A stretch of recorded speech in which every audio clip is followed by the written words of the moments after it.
What is that? A clue. Is that coming from you? Oh, it's not you. Then what is...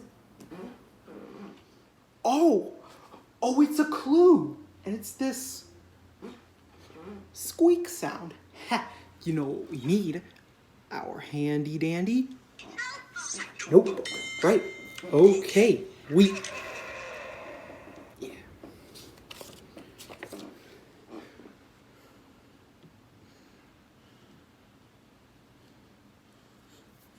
We can draw some little lines here to help us remember this squeak sound. Hey, that was our third clue. You know what that means?